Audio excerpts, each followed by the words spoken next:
نحن نقص عليك أحسن القصص بما أوحينا إليك هذا القرآن وإن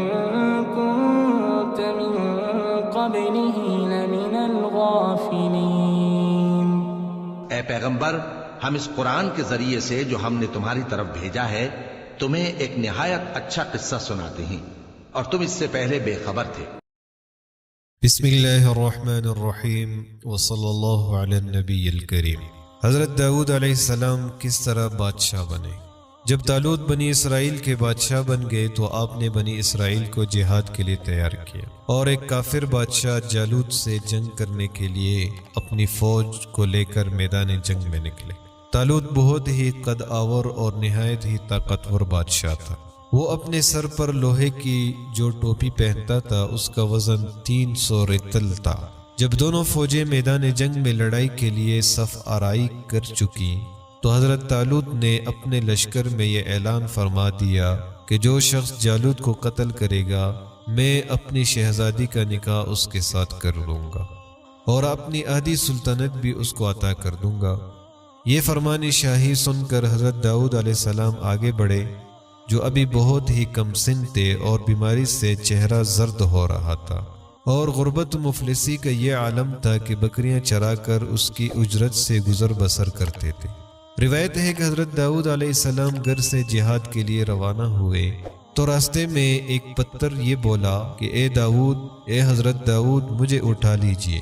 کیونکہ میں حضرت موسیٰ علیہ السلام کا پتھر ہوں۔ پھر دوسرے پتھر نے آپ کو پکارا کہ اے حضرت داؤد، مجھے اٹھا لیجئے کیونکہ میں حضرت ہارون علیہ السلام کا پتھر ہوں۔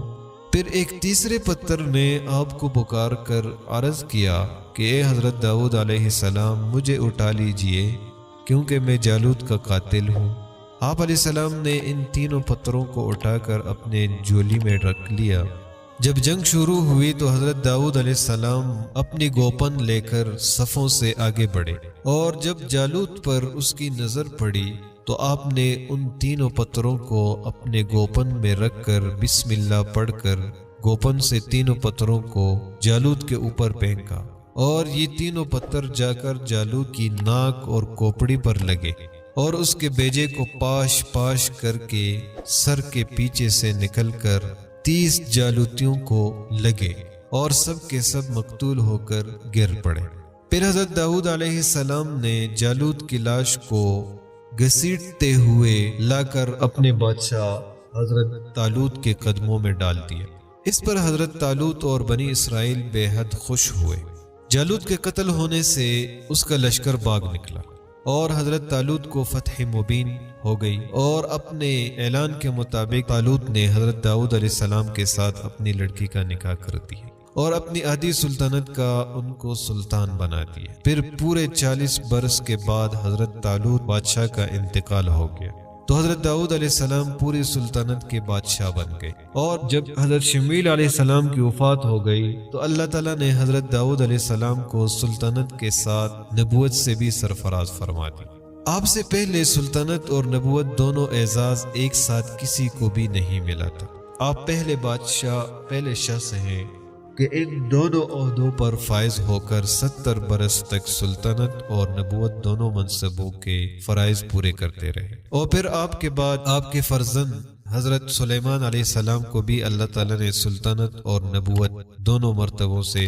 سرفراز فرمایا۔ اس واقعہ کا اجمالی بیان قرآن مجید کی سورہ بقرہ میں اس طرح ہے: وَقَتَلَ دَاوُودُ جَالُوتَ وَآتَاهُ اللَّهُ الْمُلْكَ وَالْحِكْمَةَ وَعَلَّمَهُ مِمَّا يَشَاءُ، اور قتل کیا داود نے جالوت کو اور اللہ نے اسے سلطنت اور حکمت عطا فرمائی اور اسے جو چاہا سکھایا۔ حضرت داؤد علیہ السلام کا ذریعہ معاش۔ حضرت داؤد علیہ السلام نے باوجود یہ کہ ایک عظیم سلطنت کے بادشاہ تھے،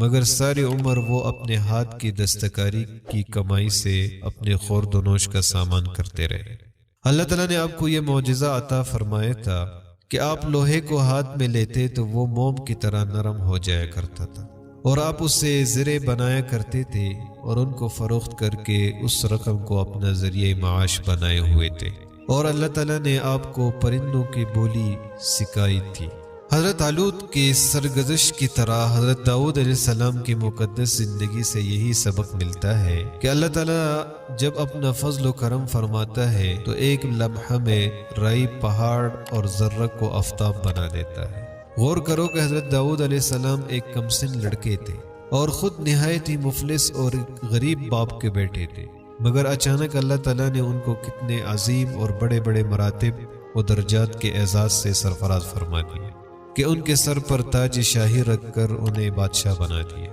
اور ایک بادشاہ کی شہزادی ان کی نکاح میں آئے اور پھر نبوت کا مرتبہ بلند انہیں عطا فرما دیا کہ اس سے بڑھ کر انسان کے لیے کوئی بلند مرتبہ ہو سکتا ہی نہیں۔ اللہ تعالیٰ کی قدرت قاہرہ کا جلوہ دیکھو کہ جالوت جیسے جابر اور طاقتور بادشاہ کا قتل حضرت داؤد علیہ السلام کو اس کے یعنی داؤد علیہ السلام کو جالوت کا قاتل بنا دیا، جو ایک کمسن لڑکے اور بیمار تھے، اور وہ بھی ان کے 3 پتھروں سے قتل ہو۔ حالانکہ جالوت کے سامنے ان چھوٹے چھوٹے 3 پتھروں کی کیا حقیقت تھی، جبکہ وہ 3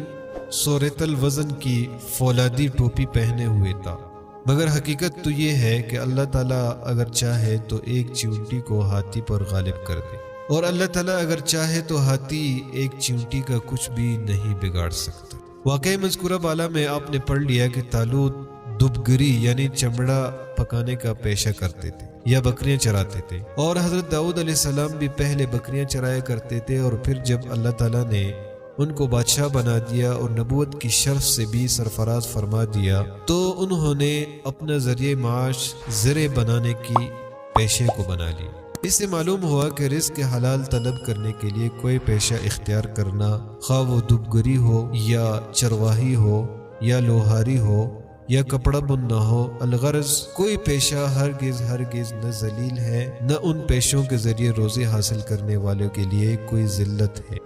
جو لوگ بینکروں اور دوسرے پیشوروں کو محض ان کے پیشے کی بنا پر ذلیل و حقیر سمجھتے ہیں، وہ انتہائی جہالت و گمراہی کے گڑھے میں گرے ہوئے ہیں۔ رزق حلال طلب کرنے کے لیے کوئی جائز پیشہ اختیار کرنا یہ انبیاء و مرسلین اور صالحین کا مقدس طریقہ ہے، لہٰذا ہرگز پیشور مسلمان کو حقیر ذلیل شمار نہیں کرنا چاہیے، بلکہ حقیقت تو یہ ہے کہ پیشور مسلمان ان لوگوں سے ہزاروں درجہ بہتر ہے جو سرکاری نوکریوں اور رشوتوں اور دھوکہ دہی کے ذریعے رقمیں حاصل کر کے اپنا پیٹ پالتے ہیں اور اپنے شریف ہونے کا دعویٰ کرتے ہیں، حالانکہ شرعاً اس سے زیادہ ذلیل کون ہوگا جس کی کمائی حلال نہ ہو یا مشتبہ ہو۔ واللہ تعالی اعلم۔